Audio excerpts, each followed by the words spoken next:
Hi, welcome to Dusty's Castle. I'm Dusty the Dragon.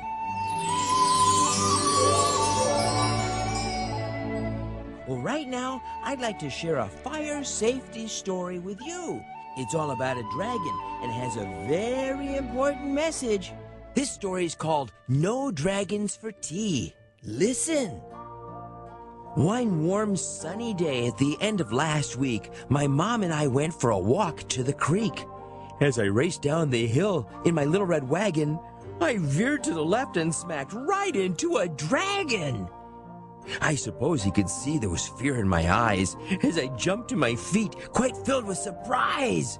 He sheepishly grinned and stepped out of the way, but seemed so polite I asked him to play. He had a cute bear and some other toys too.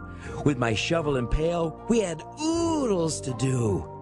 We ran to the creek and then on to the bay, where we played on the beach for the rest of the day. Then Mom waved and said, "Now it's time to go eat. Let's pack the red wagon and head up the street." You know, it's hard to stop playing with friends, old or new. So I asked if the dragon could come to eat too. Well, Mom wrinkled her brow and squinted her eyes, looking up at the dragon's incredible size. I begged and I pleaded, then said very sweet, "We won't make a mess. We'll be tidy and neat." So at last she said, "Yes, just this once I'll agree. You may have the dragon come over for tea." We had carrots and apples, thick slices of ham, with fresh homemade biscuits and strawberry jam, cold glasses of milk, and a great big dill pickle. But the pepper we sprinkled sure made my nose tickle. And then the dragon's nose twitched, and he started to wheeze. His eyes misted up, and he blew a great sneeze. Achoo! Well, we all know what happens when dragons achoo. Flames shot from his mouth, and both nostrils too. Our tablecloth sparked and then burst into flames, and the curtains that hung right beside did the same. The smoke alarm rang with a loud, piercing sound. It meant, "Get out fast," so I dropped to the ground. The room filled with smoke as I crawled on the floor and started to make my way to the front door. The dragon got scared and decided to hide. But I knew when there's fire, we must get outside. I grabbed his thick tail, and with one mighty tug, I pulled that big dragon from under the rug. I crept down the hallway and said, "Follow me.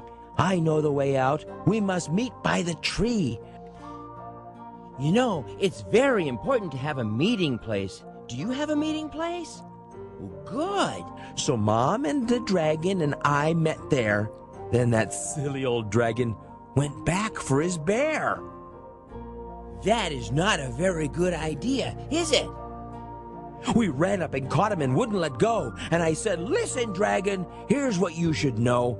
Don't ever go back. That just will not do. We can get a new bear, but we can't replace you." Since a fire was burning inside of our home, we went to the neighbors to borrow the phone. Mom knew what to dial and said, calm and clear, "Here's our full street address. Send the fire trucks here." Well, before very long, down our street they came sailing, with bright red lights flashing and loud sirens wailing. The fire crew rushed to start work on their tasks. They were dressed in big boots and wore helmets and masks. They hooked up the hose and ran into the house, where they sprayed streams of water in order to douse the table, the curtain, our lovely snack too, and it didn't take long till the fire was through. And the fire chief called out of the door with a shout, "The smoke has made a mess, but the fire is out!" My poor friend the dragon knew he was to blame, so he hung down his head and wept great tears of shame. One of the fire crew said, "Don't be sad. You knew what to do, and of that we're quite glad.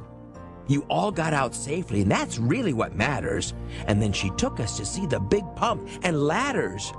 The dragon put on a shiny red hat, so I asked to see where the fire crew sat. She showed us the siren, the hoses and lights, and the ladders that climb up to reach higher heights. The rest of the fire crew checked all of the rooms, while a fan in the door blew out gray smoke and fumes. Then the dragon and we sat down for a while. I reached up and hugged him, and he gave me a smile. The next time the dragon and I want to play, we'll pack up a picnic and go to the bay. We are friends, tried and true, the best that we can be. But I'll never again invite dragons for tea. That was a good story, wasn't it? Well, there's a lot of good lessons in No Dragons for Tea.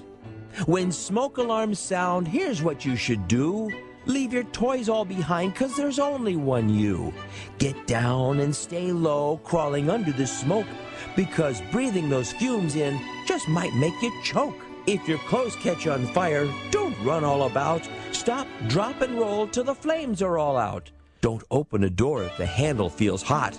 Find another way out to your planned meeting spot. Even when scared, you must never hide. And once you're out, don't ever go back inside. Well, boys and girls, I hope you'll come by and see me again sometime at Dusty's Castle, when once again we'll share some very important fire safety lessons. Bye-bye!